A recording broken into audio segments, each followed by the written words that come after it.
امام جب بھی کبھی کسی اہم کام کے لیے گھر سے روانہ ہوتے تھے تو 2 رکعت نماز پڑھ کر اس اہم کام کے لیے اللہ کی بارگاہ میں مجھے اور آپ کو طریقہ بتاتے تھے کہ دیکھو تم کبھی اگر اہم کام پر جانا تو یاد رکھنا سنت علی ابن ابی طالب ہے، نماز پڑھ کر جانا۔ بسم اللہ الرحمن الرحیم۔ کل ہم نے نماز نافلہ پر بات کی تھی۔ نماز نافلہ کی اہمیت اپنے مقام پر مسلم الثبوت ہے، البتہ اس میں کوئی شک نہیں کہ بہرحال مستحب ہے نماز، اور مستحب نماز سے زیادہ افضل نماز واجب ہے، لیکن اس میں کوئی شک نہیں کہ نماز واجب انسان کی شرعی ذمہ داری ہے، ہنس کر ادا کرے یا رو کر ادا کرے تو پڑھنی تو ہے، معاف نہیں ہو سکتی، لیکن اصلاً خدا کی قربت کی پہچان نماز واجب سے نہیں ہے، نماز نافلہ سے ہے۔ وہ تو خدا نے آپ کو بلایا ہے اس لیے آ گئے ہو، آپ بتاؤ آپ کو خدا سے کتنی محبت ہو گئی ہے۔ تو ہم جو خدا کی بارگاہ میں اپنی طرف سے کچھ تحفہ پیش کر سکتے ہیں اس کا نام ہے نماز نوافل۔ اور آج پھر ایک نماز کا تذکرہ خطبے کے الفاظ پہ جانے سے پہلے کہ شاید کوئی نماز بہت عمدگی ہے، انسان اگر اپنی حاجت کے لیے نماز پڑھ رہا ہو تو میں بات یاد دلا دوں کہ نماز حاجت اور ہے اور نماز واجب قربتاً اللہ اور ہے۔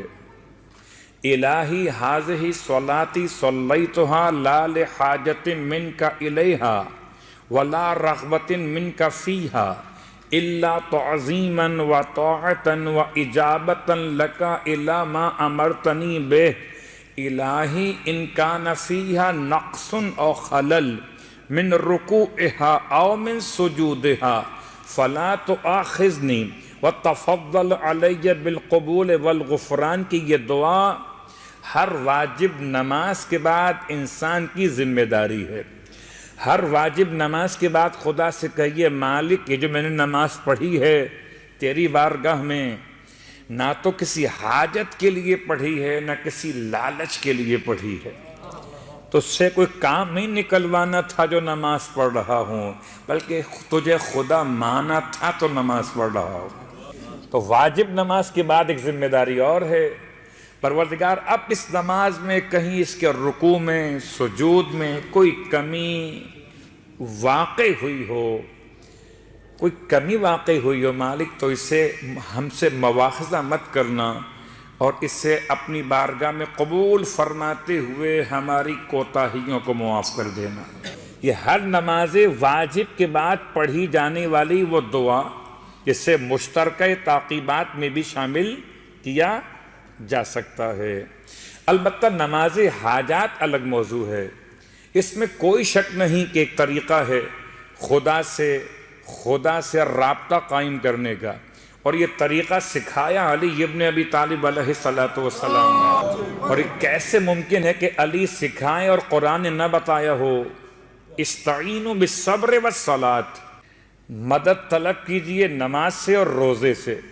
کیا بھلا یہ آیت آپ پر آئی تھی؟ یہ آیت تو اللہ کے رسول پر آئی تھی، اور اللہ کے رسول پر آئی تھی اور آپ کے بیان کرنے سے پہلے علی ابن ابی طالب علیہ السلام نے سنائی تھی۔ کیا مطلب پورا قرآن آپ کے پاس تھا؟ یہ تو آپ کے اختیار انتخاب کا مسئلہ کہ آپ نے سورہ مبارکہ المؤمنون کی ابتدائی 10 آیات کی تلاوت کی آغوش رسالت مآب صلی اللہ علیہ وآلہ وسلم میں، کیا یہ 10 آیات ہی مولا جانتے تھے؟ یا پورا قرآن اگر امام کا فرزند آغوش مادر میں لیٹ کر لوح محفوظ کا مطالعہ کر رہا ہو، بیٹا ایسا ہو تو پھر باپ کیسا ہوگا؟ وہ آغوش زہرا ہے، یہ آغوش پدر زہرا ہے، وہ حسن ہے، یہ ابو الحسن علی ابن ابی طالب علیہ السلام۔ تو آپ نے قرآن کی آیات پر عمل کر کے ہمارے اور آپ کے راستے آسان کر دیے۔ امام جب بھی کبھی کسی اہم کام کے لیے گھر سے روانہ ہوتے تھے تو 2 رکعت نماز پڑھ کر اس اہم کام کے لیے اللہ کی بارگاہ میں مجھے اور آپ کو طریقہ بتاتے تھے کہ دیکھو تم کبھی اگر اہم کام پر جانا تو یاد رکھنا سنت علی ابن ابی طالب ہے، نماز پڑھ کر جانا۔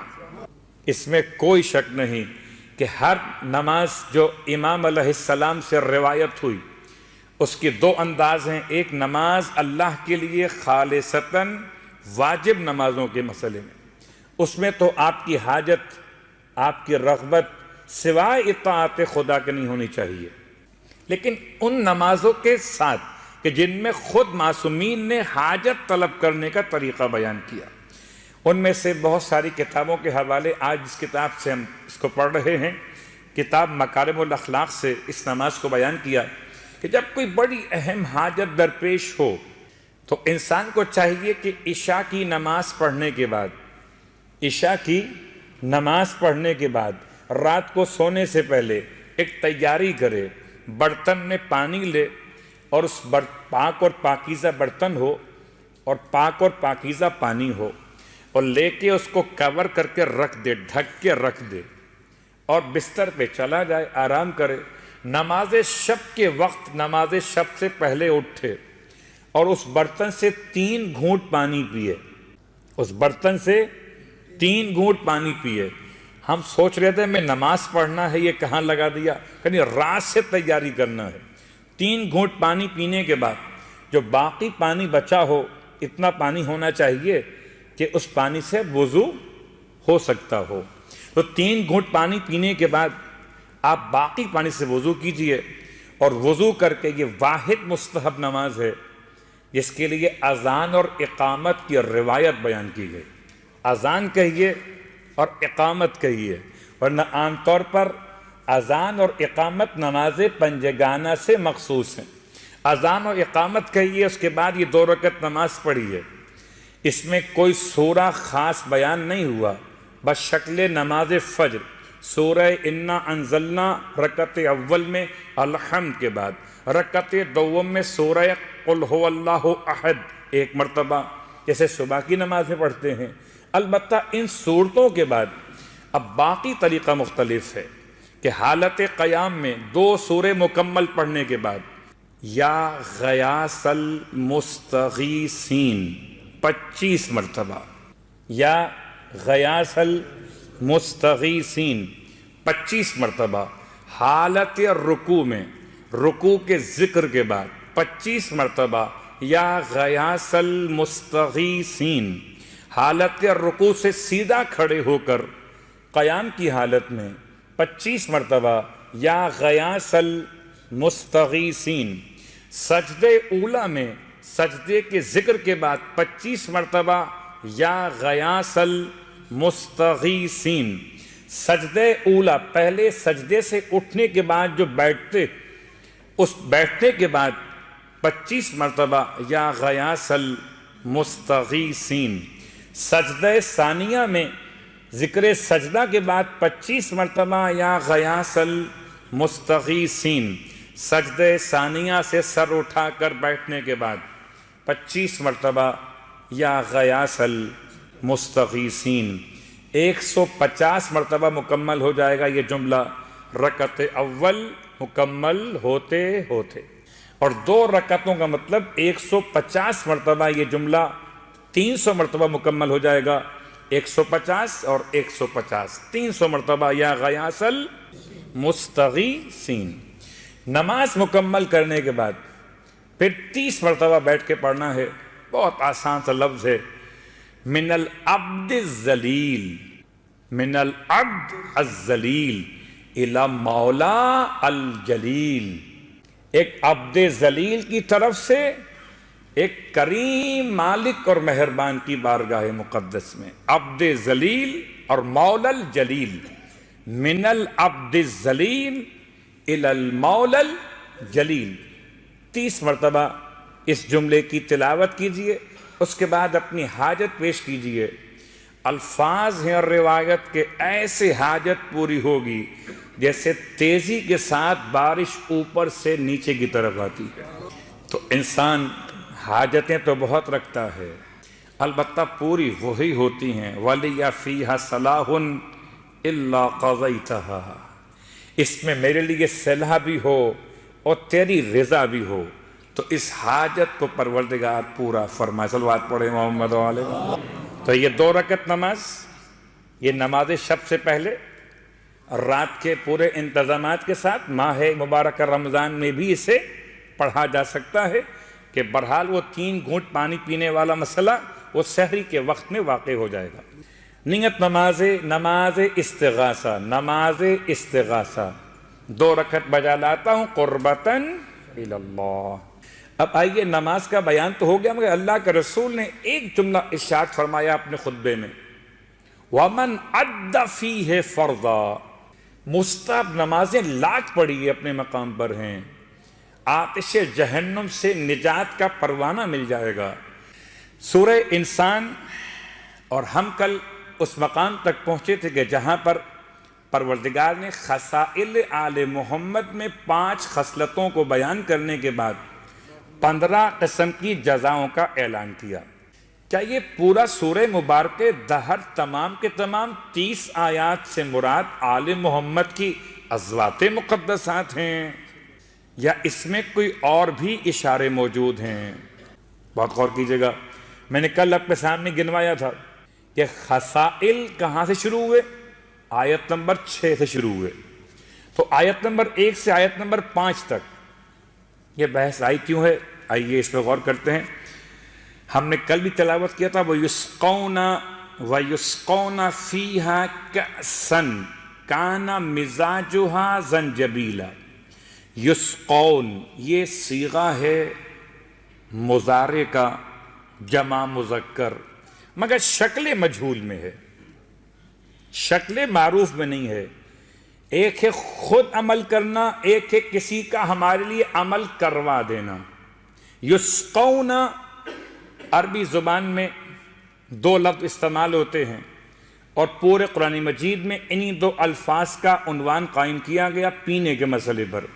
ایک ہے لفظ شرب، ایک ہے لفظ سقی الماء، شرب الماء اور سقی الماء۔ عربی ادب سے آپ صاحبان علم و ادب مجھ سے بہتر واقف۔ ایک شرب الماء، ایک سقی الماء۔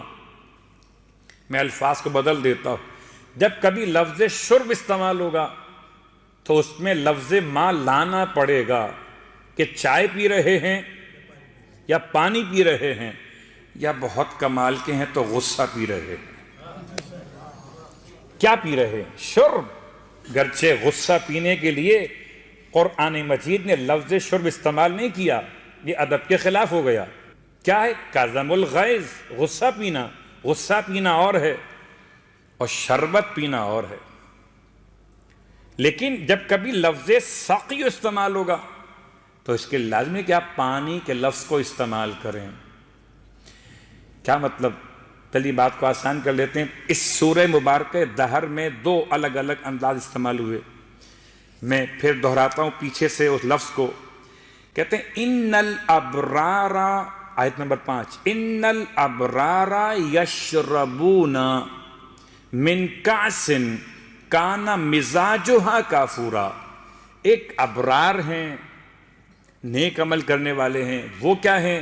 یشربون، انہیں پلایا نہیں جائے گا، وہ خود پئیں گے۔ یشربون، کیا پئیں گے؟ من کأس، کاس کہتے ہیں گلاس کو، گلاسوں سے پئیں گے۔ کیا پئیں گے؟ ایسا مشروب پئیں گے کان مزاجها کافورا، جس میں ذائقہ کافور والا ہوگا۔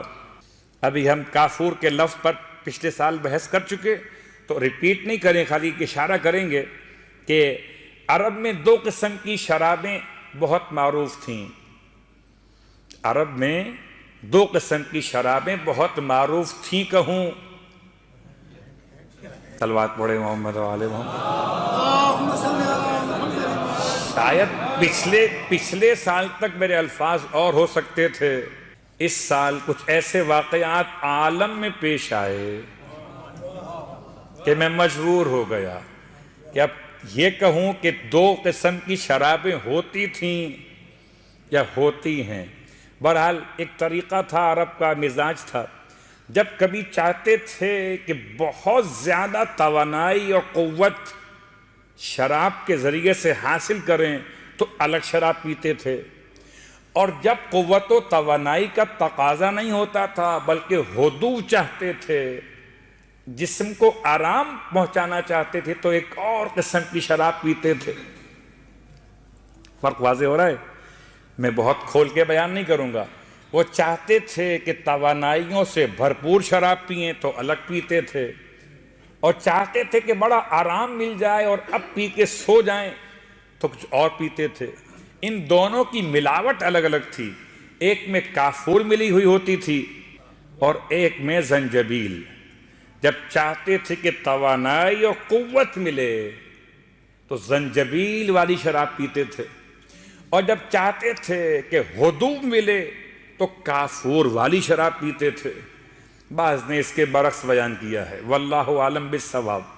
یہ تو پینے والے جانے اور پلانے والے، ہم نے تو تاریخ کا جملہ بیان کر دیا کہ ہو سکتا ہے اس کے برعکس بھی ہو، کہ جب کبھی چاہتے ہو کہ طاقت و توانائی مل جائے تو پیتے ہو کافور والی شراب، اور جب کبھی آرام چاہتے ہوں تو پیتے ہوں زنجبیل والی شراب۔ صلوات پڑھیں محمد والے محمد۔ یہ پینے پلانے کی باتیں جو ہیں وہ ولائے آل محمد کے ساتھ تو بڑی سوٹ کرتی ہیں، کہ جب بھی کبھی بات آئے شرابن طہورا کی تو کیا کہنے، اور شرابن طہورا سورہ دہر کے اندر ہی واقع ہوا ہے۔ تو ایک یشربون ان الابرار یشربون، یہ ابرار اور ہیں، یشربون یہ پئیں گے، انہیں پلایا نہیں جائے گا، اور وہ اور ہیں جن کے لیے انما نطعمکم لوجہ اللہ لا نرید منکم جزاء ولا شکورا، کہ بعد خدا نے ان کے بارے میں نعمتوں کا اعلان کیا تو الفاظ کا وَيُسْقَوْنَ فِيهَا، ایک یشربون ایک یسقون، اس کا مطلب وہ کوئی اور ہیں اور یہ کوئی اور ہیں۔ جو خود سے پی رہے ہیں وہ اور ہیں، جنہیں پلائی جا رہی ہے وہ اور ہیں، جو خلیل ہیں وہ اور ہیں، جو حبیب ہیں وہ اور ہیں۔